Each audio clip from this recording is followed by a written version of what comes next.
In this video, we'll be taking a look at one college football game happening on December 24th, 2025, and providing you with a free team pick and total pick for this game, so 2 picks in total. Welcome back to Cash Out Sports. Let's dive right into it. Oh, and don't forget to subscribe and to click the bell icon to get notified as soon as these videos get released, so that you have more time to plan out your bets as we provide these videos on a daily basis. I can guarantee that you'll have all the important information that you'll need on this one college football game after fully watching this video.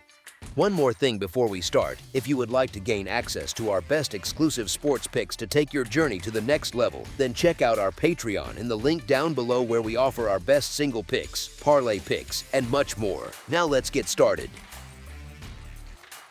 California versus Hawaii. The Sheraton Hawaii Bowl sets up a fun Christmas Eve stage with California at 7-5 and Hawaii at 8-4, and it is not just another random bowl tucked away on the schedule. You get 2 freshman quarterbacks, a true home team, and 2 programs that clearly want to finish the year feeling like something is building rather than fading. California strolls into this game fresh off that wild 38-35 win over SMU, a game that felt a bit like a stress test for a program going through a coaching change late in the season.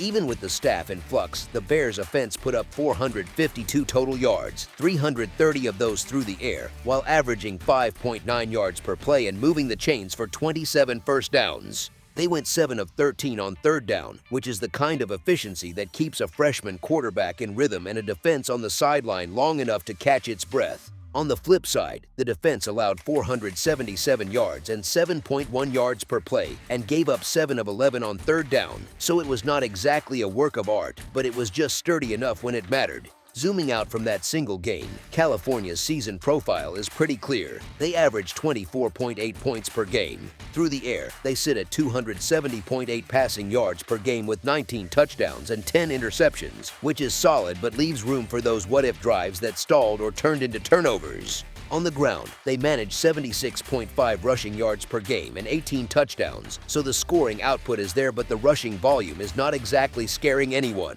It is an offense that wants to throw first and then throw again, and you can almost hear defensive coordinators shrugging and saying, "Fine, we know what is coming." Hawaii, on the other hand, brings an offense that averages 28.5 points per game, so they are not shy about lighting up the scoreboard either. They push the ball for 289.7 passing yards per game, pile up 26 first downs, and live with 12 interceptions along the way. Their ground game offers 104 rushing yards per game with 8 rushing touchdowns, so they run the ball enough to keep you honest but still lean on the passing game as their main identity. You can picture both teams' defensive staffs loving this matchup because they know exactly what the opponent prefers to do. From a program perspective, this Hawaii Bowl appearance carries a little extra weight for the Rainbow Warriors. It is their first time back in this bowl since 2019, and they own a 5-4 record all-time in this game. They finished this season at 8-4, winning 2 of their last 4 contests, which is not a rocket launch but still keeps the vibes positive going into bowl prep. Quarterback Micah Alejado steered the offense with 2,832 passing yards, 21 touchdowns, and 9 interceptions. On defense, senior Jackie Johnson III led the charge with 7.5 sacks, giving them a clear front 7 tone setter. Their best win on paper came in a 38-6 result over a San Diego State team that finished its own season at 9-3, which looks good on any resume, especially when the margin is that wide. California's resume is a bit more up and down.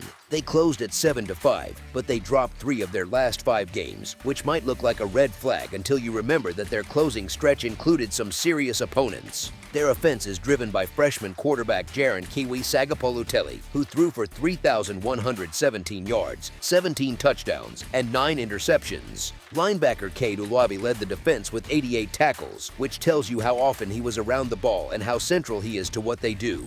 The Bears' best wins came late, and they were not small ones. They knocked off 21st-ranked SMU 38-35 and followed that with a 29-26 win over 15th-ranked Louisville. Those are the kind of results that make you pause and say, okay, so the ceiling here is actually pretty high. The human side of this matchup is a big part of the story too. At first glance, it is easy to say this is about Hawaii playing at home, sleeping in their own beds, and walking into a stadium that feels familiar. But the spotlight naturally shifts to California's quarterback, Jaron Sagapuloteli, who is not just playing a bowl game, he is returning to his home state. He already announced that he plans to stay in Berkeley next season, so this game doubles as both a homecoming and a preview of what he wants his future to look like. That combination of comfort and pressure can be a funny thing, and bowl games often bring out both. Across the sideline, Micah Alejado adds another emotional layer. This matchup is not just two random freshmen lining up against each other. Sagapuloteli and Alejado grew up together in Hawaii, playing with and against one another, which means this game has a childhood rivalry flavor baked into it. That sort of familiarity can cut both ways. On one hand, you know the other guy's tendencies. On the other, you really do not want to be the one who walks off the field on the wrong side of the box score when you see each other back home. Hawaii's passing attack will miss a key piece. Alejado will be without his top receiver, Jackson Harris, who hit the transfer portal. Harris led Hawaii in receiving this season with 963 yards and 12 touchdowns. Take away that kind of production from a passing game that leans heavily on through-the-air success, and you are asking everyone else in the receiver room to stretch their roles a little further. That does not automatically break the offense, but it clearly changes how comfortable they can be in the most important downs. On the California sideline, the coaching story looks messy at first, but once you peel it back, it is more stable than it appears. Justin Wilcox was fired late in the season, which can easily fracture a locker room. Instead, Nick Rolovich stepped in as interim head coach for the SMU game, and the team responded with that emotional win. Heading into the Hawaii Bowl, Rolovich is not a temporary voice who is about to vanish. He will remain on the new staff under head coach Tosh Lupoi as assistant head coach and quarterbacks coach. That kind of clarity matters. Guys in the quarterback room know the person coaching them in this game is the same one coaching them next season, and that usually keeps buy-in high. There is also a very personal layer for Rolovich here. He is a Hawaii graduate and a former head coach at Hawaii. So he is not just scheming against a random logo, he is coaching against a place that shaped him. That sort of emotional twist tends to translate into sharp preparation rather than indifference. On top of that, California is not dealing with additional bowl opt-outs, which is often the thing that turns a bowl into a thin roster exercise. Nothing about this group suggests they are just going through the motions. It feels more like a team that wants to prove something and lay a foundation for what the new era can be. From a matchup angle, California holds an edge in strength of schedule. They rank 78th compared to Hawaii's 107th, which hints that the Bears have been stress-tested a bit more week to week. They also bring the better pass defense into a game that will be heavily influenced by what these two freshman quarterbacks do through the air. With Rolovich still calling the offense and working directly with Sagapuloteli, another Hawaii connection, California's attack should come into this game comfortable, focused, and mentally locked in. It is not hard to imagine Sagapuloteli leaning into that homecoming energy, using those recent big wins as proof that this offense can match or exceed what Hawaii throws at them. I do think California carries the higher ceiling in this specific matchup, and the structure around them supports that idea rather than fights it. As our first pick for this matchup, the California Golden Bears to cover the spread as underdogs is our full game side pick. Both offenses lean heavily on the passing game and do not run the ball especially well, and that has a subtle but important effect on how the total shapes up. When neither side can consistently run for chunk gains, defenses are free to key on the pass and play more aggressively against route concepts. That usually means more contested throws, more tipped balls, and a few extra drives that end earlier than the offensive coordinator would like. It is not always pretty, but it often trims the scoring a bit. California's pass defense has enough quality to at least slow Hawaii's aerial attack. Even if they give up their share of completions, they can limit clean deep shots and force Alejado to string together methodical drives. When you remove a top receiver like Jackson Harris from that passing tree, those long, efficient drives get harder to finish, not easier. The timing between quarterback and receivers has to be sharp in a bowl setting, and missing your main target is like removing the lead singer right before a live show.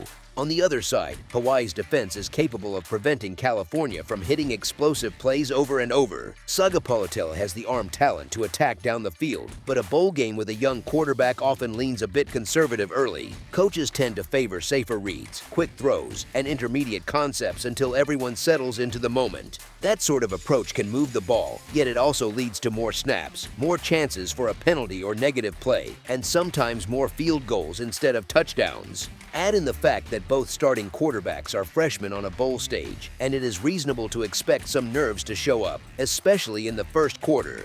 You might see more long drives that chew clock and stall near midfield or in the red zone rather than a steady stream of one-play lightning strikes. Even with two pass-focused offenses, the combination of cautious game plans, focused pass defenses, and the weight of the moment points more toward a controlled scoring environment than a high-flying shootout. It feels like the kind of game where both teams move the ball, but the final total number of points stays in more modest territory than the raw passing stats would suggest. As our second pick for this matchup, under the projected total is our full game total pick.